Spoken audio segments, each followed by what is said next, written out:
So hello my dear all, compass survey के question number 122 पे आते हैं। The magnetic bearing of a line is 62 degree 30 minute. What is the true bearing of a line if the magnetic declination is 3 degree 45 minute western. True bearing calculate करने के लिए waste को minus करते हैं और ईस्ट को plus करते हैं जब बियरिंग क्लॉकवाइज, मतलब क्लॉकवाइज का मतलब होता है WCB में गिवन है या QB के फर्स्ट और थर्ड क्वाड्रेंट में गिवन है। तो W को माइनस और E को ईस्टर्न को प्लस करते हैं। तो ट्रू बियरिंग कैलकुलेट करने के लिए मैंने माइनस कर दिया वेस्टर्न डिक्लिनेशन को, और यहाँ पर वेस्टर्न डिक्लिनेशन इतना हुआ और मैग्नेटिक बियरिंग से माइनस कर दिया मैंने। आंसर आया 58 डिग्री 45 मिनट, जो आंसर मिला आपको C. Next 123, given the bearing of AB north 10 west and the bearing of BC, line continuation में है, north 80 west, what is the angle of ABC। ये मैंने AB नॉर्थ वेस्ट बनाया और ये है 10 डिग्री नॉर्थ से वेस्ट। फिर मैंने BC नॉर्थ वेस्ट अगेन दिया है और ये 80 बिल्कुल। तो ये लाइन 80 में ये 10 रिमेनिंग हो गया और यहाँ पर ये 10 इधर 10 आ गया, ठीक है। तो ये 10 फिर ये 90 और फिर ये 10 जो कि इसके बराबर है। 10 90 और 10 टोटल होके 110, answer D. Next, which of the variation are caused by magnetic storm. Magnetic storm से कौन सा वेरिएशन होता है? मैग्नेटिक स्टॉर्म से होता है regular variation, option B. Reference देखते हैं BC पनोमिया जी की बुक में, यहाँ पर इरेगुलर वेरिएशन दे रखा है, यहाँ पे लिख भी रखा है, ठीक है। आंसर हो गया irregular variation. 125, the magnetic bearing of a line PQ is south 30 east. आपको मैग्नेटिक बियरिंग गिवन है। It is observe that measured line PQ is magnetic declination 530 west. तो यहाँ पर वेस्टर्न डिक्लिनेशन दिया है। Calculate the true bearing of line. तो ध्यान रखना यहाँ पर अगर वेस्टर्न और ईस्टर्न दिया है डिक्लिनेशन, तो ट्रू बियरिंग को कैलकुलेट करने के लिए वेस्ट को माइनस करेंगे और ईस्ट को प्लस करेंगे। लेकिन ध्यान में रखने वाली बात, ये नियम ईस्ट को प्लस और वेस्ट को माइनस करने का नियम क्लॉकवाइज मेजरमेंट में लागू होता है। क्लॉकवाइज कौन होते हैं? WCB होता है, QB का फर्स्ट क्वाड्रेंट होता है, QB का थर्ड क्वाड्रेंट। अब QB का फर्स्ट क्वाड्रेंट का मतलब नॉर्थ ईस्ट होता है और QB का थर्ड क्वाड्रेंट का मतलब होता है साउथ वेस्ट। तो एंटी क्लॉकवाइज रह गया ना, ये साउथ ईस्ट, ये आपके साउथ, ये ईस्ट, ये एंटी क्लॉकवाइज है। इसीलिए रूल को उल्टा लगा देंगे, वेस्ट को माइनस की बजाय क्या करेंगे? प्लस। एंटी क्लॉकवाइज बियरिंग के लिए रूल एंटी लगेगा। तो यहाँ पर आप देख पा रहे हो ये एंटी क्लॉकवाइज है और यहाँ पर मैंने क्या किया, वेस्टर्न डिक्लिनेशन को माइनस की बजाय प्लस कर दिया, अपोजिट रूल लगाया। तो प्लस करने से आंसर 30 और 35 degree 30 minute south east, 35 degree 30 minute यहाँ पे दिखा आपको ऑप्शन नंबर ए में। Next 126, in A compass surveying it is observe that four bearing of a line AB 35 degree 30 minute. Calculate its back bearing. इसमें 180 plus कर दीजिए, back bearing अपने आप बन जाएगा। 180 प्लस करने से कितना हो गया?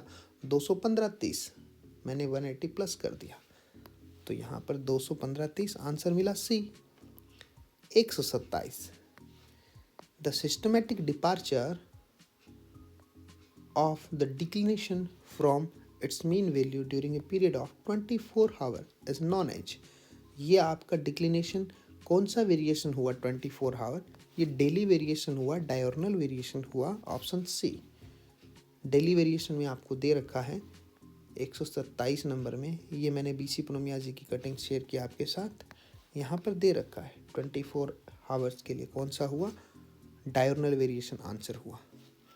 नेक्स्ट 28, क्वेश्चन नंबर 28 ने क्या कहा है आपसे, इसने कहा है कि होल सर्कल बियरिंग अगर 180 से 270 हो, if the whole circle bearing WCB is between 180 to 270 then reduce bearing कैसे कैलकुलेट किया जाएगा। तो अगर मैं कहूँ कि ये आपके पास 0, 90, 180 और 270, 180 से 270 हो किसी लाइन की बियरिंग, या आपके लाइन की बियरिंग है, तो क्या किया जाएगा, इसमें से केवल साउथ वेस्ट लिखा जाएगा और इस थीटा में से कितना माइनस कर दिया जाएगा, इस थीटा में से 90 और 90 180 माइनस कर दिया जाएगा। तो रिमेनिंग ये लिखा जाएगा थीटा माइनस 180, जहाँ पे थीटा कौन है, WCB। तो 180 से 270 के लिए हम कैसे इस थीटा WCB को कैसे QB में चेंज करेंगे, तो ये इस थीटा में से क्या माइनस कर देंगे, 180, थीटा माइनस 180, और थीटा क्या है, थीटा है आपके WCB, तो WCB में से 180 माइनस करके साउथ वेस्ट लिखना है। यही तो थर्ड क्वाड्रेंट का रूल है। ऑप्शन में दे रखा आपको बी ऑप्शन में। 129, विच of the following is not a type of meridian. Meridian होता है true meridian, magnetic meridian, arbitrary meridian और ग्रिड मेरिडियन। अब इसमें एंगुलर मेरिडियन कोई चीज़ है ही नहीं, तो ये meridian not a type of meridian. 130 number question ने पूछा है आपसे कि ABCD is a rectangle, if the bearing of AB is 45 degree, what is the bearing of DC। Rectangle दे रखा है तो हमने रेक्टेंगल बना दिया और बियरिंग 45 कर दी, और ये रेक्टेंगल है। तो आपको पता है AB की बियरिंग किसके बराबर हुई, CD के नहीं, AB की बियरिंग DC के बराबर हुई, क्योंकि पैरेलल है रेक्टेंगल में। तो AB 45 तो DC भी 45, ठीक है। तो आंसर हो गया DC किसके बराबर, AB, ठीक है। अगर आपको CD पूछे तो बैक बियरिंग बना देना, AB देके DC पूछा है, सेम आंसर रहा 45। 131, isogonic line a line having the same. Isogonic line का मतलब सेम डिक्लिनेशन होता है। यहाँ पे मैंने लिख भी रखा है आपके लिए, अगर डिक्लिनेशन सेम होता है पॉइंट्स का तो उससे गुजरने वाली लाइन आइसोगोनिक होगी, और यही जीरो डिक्लिनेशन पॉइंट से गुजरने वाली लाइन एगोनिक होगी। इसका मतलब एक स्पेशल केस है एगोनिक। इसका मतलब ये भी हुआ कि सभी एगोनिक लाइन आइसोगोनिक भी होती है, ठीक है ना। ओके, तो एगोनिक लाइन उस आइसोगोनिक का नाम है जो जीरो डिक्लिनेशन वाले पॉइंट से गुजरती है। इधर डिप के रिस्पेक्ट में मैग्नेटिक डिप अगर सेम है तो आइसोक्लिनिक कहेंगे, और सभी मैग्नेटिक डिप ज़ीरो आते हैं तो उन पॉइंट से गुजरने वाली लाइन एक्लिनिक हो गई। अभी आपको सेम आइसोगोनिक पूछा है तो आइसोगोनिक के लिए सेम डिक्लिनेशन कह देंगे। आंसर ए हुआ। 132 ने कहा है कि agonic line is the line made of the point having. Agonic line के लिए क्या हुआ, एगोनिक लाइन के लिए डिक्लिनेशन क्या होना चाहिए, ज़ीरो होना चाहिए। ऑप्शन नंबर बी में मिला। इनके लिए रेफरेंस भी देख सकते हो आप BC पूनमिया जी की बुक में। यहाँ पर एगोनिक लाइन के बारे में दे रखा है, ये एगोनिक लाइन का मतलब ज़ीरो डिक्लिनेशन, और अगर सेम डिक्लिनेशन है तो आइसोगोनिक लाइन है, ठीक है। हाँ जी। 133, एजीमथ क्या होता है। एजीमथ ट्रू बियरिंग होती है जो ट्रू नॉर्थ से होती है, तो आंसर हुआ TB। नेक्स्ट पूछा है इस क्वेश्चन में आपको, if the whole circle bearing is 120, तो 120 से आपके यहाँ पर मैं डायग्राम बना के बताता हूँ। ये आपकी लाइन हुई, ये वाली लाइन हुई, और इस लाइन से ये 120 हो गया, तो बचा कितना 60, साउथ से ईस्ट 60। तो हमारा 90 टू 180 में साउथ ईस्ट में होता है। 180 माइनस थीटा फॉर्मूला लगता है और थीटा दे रखा है आपको 120, तो 180 माइनस 120 60 साउथ ईस्ट। ठीक है। हाँ, अगेन बता देता हूँ आपको, ये दे रखी है लाइन, मैं आपको रेड कलर में लाइन दे रहा हूँ, और ये आपके पास 120 दे रखा है, और इसको आपको बताना है WCB का QB। तो ये बचा QB जो कि 60 है, साउथ से ईस्ट है, तो आंसर हुआ B। Next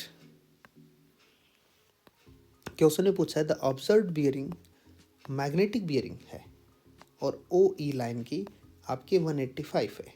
it was later discovered the station O had local attraction of +1.5। तो लोकल अट्रैक्शन माइनस कर देंगे, जब ट्रू बियरिंग को कैलकुलेट किया जाएगा तो लोकल अट्रैक्शन को भी ध्यान रखेंगे। The true bearing of line OE consideration आपको कैलकुलेट करना है। True bearing of line considering magnetic declination, उस स्टेशन का मैग्नेटिक डिक्लिनेशन है 3.5, तो ईस्ट को आप प्लस कर दोगे क्योंकि बियरिंग आपको WCB दिया है, तो ईस्ट को प्लस और वेस्ट को माइनस करते हैं। शर्त आपको याद ही है, ठीक है ना, क्लॉकवाइज मेजरमेंट होना चाहिए WCB या QB का फर्स्ट या थर्ड क्वाड्रेंट। तो इसको हम इसमें ऐड कर देंगे ईस्ट के कारण, तो ये क्या हो जाएगा 188.5, और ये माइनस कर देंगे लोकल अट्रैक्शन, ये माइनस कर दिया लोकल अट्रैक्शन और ये ईस्टर्न डिक्लिनेशन प्लस कर दिया। आंसर आ गया ट्रू बियरिंग 187, मैग्नेटिक बियरिंग 185 और ट्रू बियरिंग 187। सुनो, सब्सक्राइब कर लिया क्या?